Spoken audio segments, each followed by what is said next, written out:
Hello everyone and welcome back to a brand new video and welcome back to round 3 of our MotoGP 25 Let's Play. Yes, we return this weekend here in Losail for the Qatar Grand Prix. Of course, if you missed out on the video, the two videos I should say, that went out yesterday, go back, check them out. You might be wondering why Qatar seems to have disappeared from the schedule. Unfortunately, my PC ran into some issues this morning. I completely lost the entire race. I then spent about half of the day trying to work out why, because I've already tried recording this video once, but luckily realised quite early on that it was going to break. Luckily, Qatar wasn't the most interesting race in the world. It was heavy rain.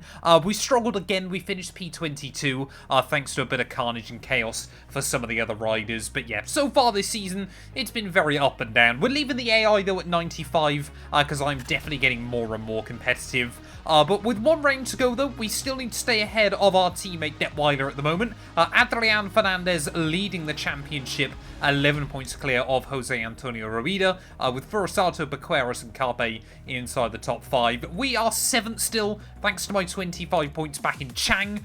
Tony Arbolino, 18 points clear of Philippe Salak in the Moto 2 class, with Celestino Vietti, Yuki Kunai and Marcos Ramirez there inside your top 5. And then in the MotoGP class, Maverick Vinales, 11 points clear of Enea Bastianini, Quartararo in P3 ahead of Acosta, and Agura there. And you can see down in P10, Marc Marquez not having the start to the year that he would have wanted as well. Of course, if you're new, please do make sure you get yourself subscribed to the channel. We are trying to hit 4K subs at the moment as well. Hopefully, we're going to have no more issues trying to record these videos. But yeah, let's return then here to Losail. Hello from the Losail circuit. The second Moto3 practice session is about to start. A reminder, the first 14 riders in the combined times will gain direct access to Q2. But I have also made a few other tweaks and changes ready for this episode. Fuel and tyre wear are now both enabled. Like I said, we're leaving the AI though at 95. Some of you guys were saying I should go back to the arcade mode, but it just doesn't give you many options, unlike the pro mode inside this game. So I'm going to be sticking with this for the foreseeable future. Like I said, it just gives you a lot more gameplay features. I understand why arcade mode is good, because it just kind of lets newbies come in and just kind of give the game a go without having to kind of fine-tune settings. But I'm hopefully here for the long haul, so we want to try and get good, fine-tune all those settings as well then. But obviously, yeah, for you guys, this will be the first circuit that we go back to that I actually know where I'm going as well. Qatar is brilliant fun. I love it in a Formula 1 car as well, but you can definitely tell it's a motorbike circuit as well there, as getting a huge slide through the first few corners. I have also enabled the track limits warnings and penalties then, as I believe that was our teammate trying to go for a ridiculous send on us down at the final corner. Lap times here I would expect to kind of be for top AI 204s, 203s, as Detweiler will immediately do a 205.1. That's what we've got to try and chase, as rear tyre temp really, front tyre temp even I should say, really struggling around this venue. So you'd think the sail it would be boiling warm all the time. Apparently not. See, there you go, immediately. Just how easy it is, how kind of strict the track limits are inside this game. You can get away with obviously using all of the curbing, because two wheels inside the white lines in a motorbike doesn't really work. But any further than that, the game will immediately punish you. We are, I think, running on the medium compound tyre here, though, so we might have a slight disadvantage. Maybe we'll see other runners using the soft, because like I said, we can't maintain any tyre temp. It's really weird, as there we go. Adrian Fernandez there into the 203s, so that's what we should be chasing. But it does really work for me, just following another rider around a couple of seconds up the road. We can try and just match their lines and get the best possible time out of the bike as we can, as this is going to be a 204.0. Puts us P5. I want to try and get one more improvement, but that might see us straight through into Q2.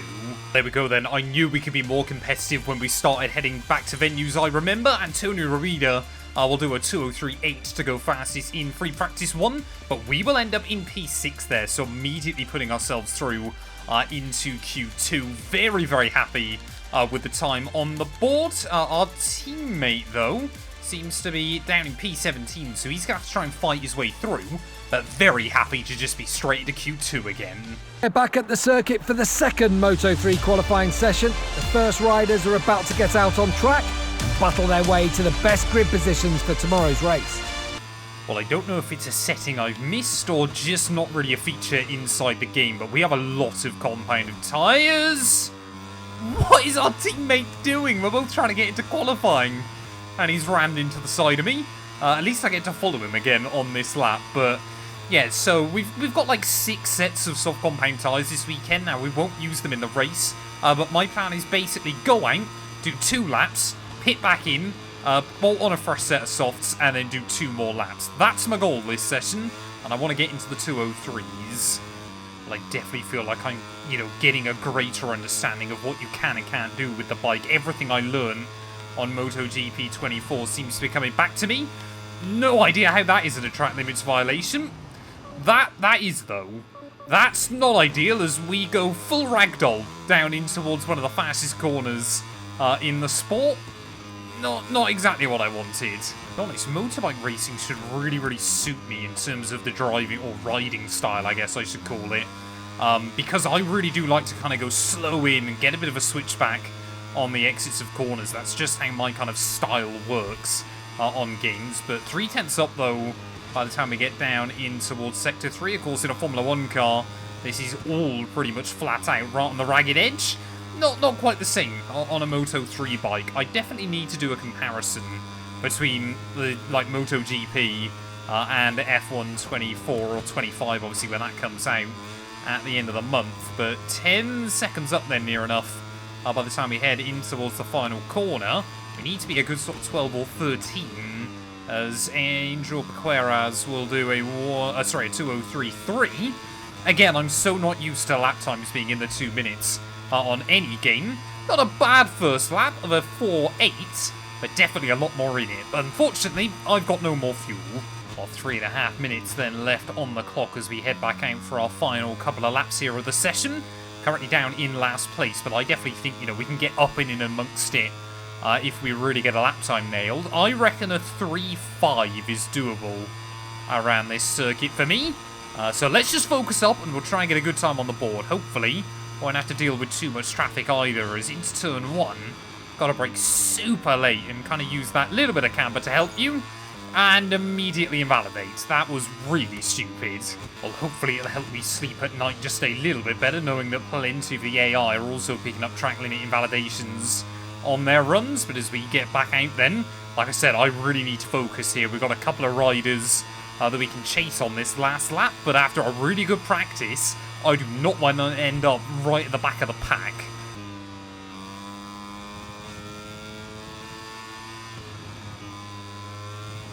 As we take a look at the final results of the second Moto3. Ah, man! That's the end of our broadcast for today, and we look forward to seeing you tomorrow. Really trying to throw it through those final few corners. The lap time was just not coming together for me. For some reason, the mediums feel a lot better than the softs around this venue. But David Almanza then will take pole ahead of Adrian Fernandez, Angel Paqueras, Stefano Neppa, and Maximo Quiles inside your top 5. Championship leader, though, Ruida, all the way down in P14. We will line up, though, not a good representative on the board in P18. At least we're not right at the back like in Argentina. A very warm welcome from the Qatar Peninsula. We're at the Lusail International Circuit near the capital city of Doha. In a few moments, we'll move to the main straight to watch the start of the Moto3 race. The cameras are accompanying us to the starting grid, where engineers and mechanics are checking final details before the start. The sun has set over the Qatar desert, and the sand brought onto the track by the wind will make it difficult for riders to get good grip during the early stages of the race. Temperatures have dropped considerably compared to this afternoon, so many teams have opted for soft tyres. Well, I've got no idea what on earth our commentator Garrett Emmett's talking about there, because it is certainly still sunny around this circuit, but I'm not going to listen to what some of the other riders are doing. I'm going to bolt on a set of the mediums for this race. Only 6 laps ahead of us, though, so not actually that many laps here in Qatar. Like I've said, I'm going to stick to 35% races for Moto 3, and then I'll probably move up to 50 for Moto 2 and MotoGP. But let's just get on with it then. We're ready here in Qatar. Exciting lap complete. It's important to have warmed up the tyres, or they could have problems on turns 2 and 6. All eyes on the lights now. Everything's ready for the start of the Qatar Grand Prix. Well, I'm going to try and get my racing driver excuses out nice and early. But apparently I've got to use the clutch for the manual start. There we go. Hey, I did not jump that. I normally, I'll leave it in when I do something stupid, but I'm adamant I did not make a mistake there. I did not jump that start. I've got to press LB to try and do this. So hold down and release when the lights go out. Okay. I'm using my concentration face. There we go. We've not jumped the start that time round. That was very, very weird, so I'm going to have to remember that for future videos then. But trying to get my motorbike excuses out early on. Currently, we're in the middle of a heat wave here in the UK, so my hands are very sweaty on the controller as I'm talking about all that. Someone has absolutely gone to Narnia down at turn 1, so not the ideal start for whoever that was. And I'm going to join them. Yellow flag's out in Sector 1. No idea who it is that is out of the race. And I believe that's for the second time this year then I've gone down at the start of a GP. So that was a little bit silly. Luckily, like I said, I know I've got pace to kind of get back in the mix. But not the ideal start for us there. I don't know if it's possible to have a kind of big enough crash yourself on this game that you can't kind of get back going again. To be honest, I really don't want to find out either, but normally the AI are a little bit quicker in qualifying pace than they are in race trim. My pace doesn't tend to move around anywhere, to be honest, because I'm just always trying to maximise what I can. So let's just try and catch back up and get back into the fight. We might actually have to keep an eye then on Detweiler this weekend as well, because he's actually running in the points at the moment. So we need to try and make sure that we start scoring some points more reliably as well this season. Definitely seems like the AI are a little bit weak in a straight line. We seem to be able to gain a lot of time on them in towards the corners there. As you can see, O'Shea and Uri there having a bit of a battle just up in front. But yeah, I mean, from when I fell off, we've taken a second out of the leaders. So it's a shame it's such a short race, because we could definitely make a lot of progress. O'Shea and Uri then really putting on a show early on in this race. They're starting to get a little bit disconnected from the rest of the pack there, as I will pick up my first track limits warning of the day. But, you know, I'm always a Formula 1 fan at heart, first and foremost, but I've got to respect motorbike racing.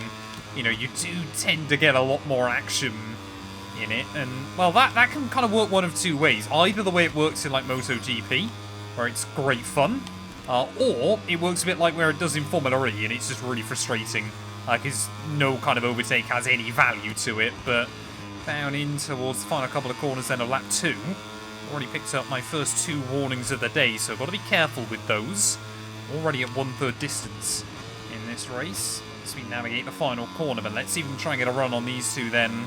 Back in towards turn 1. Really maximise the exit of that final corner as a 2:04.6 fastest lap of the day.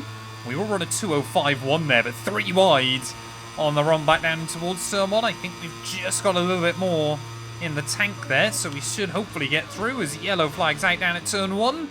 Someone's gone off. We almost get clattered into there as 2 riders are off, actually.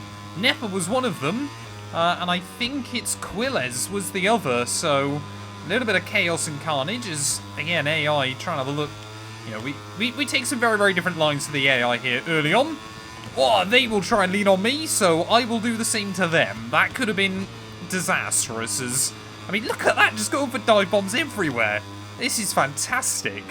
Oh, we've got another rider gone, and another bike just flying all over the place as Riccardo Rossi, I think, almost went underneath it there. That was him and Nepa, I think. No, Nepa's just in front of us, so no idea who that was coming off of their bike.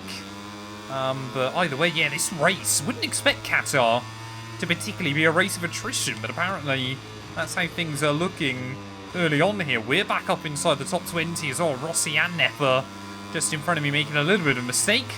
And we try and get a nice slipstream back towards turn 1, then again use the advantage where our bike has got it.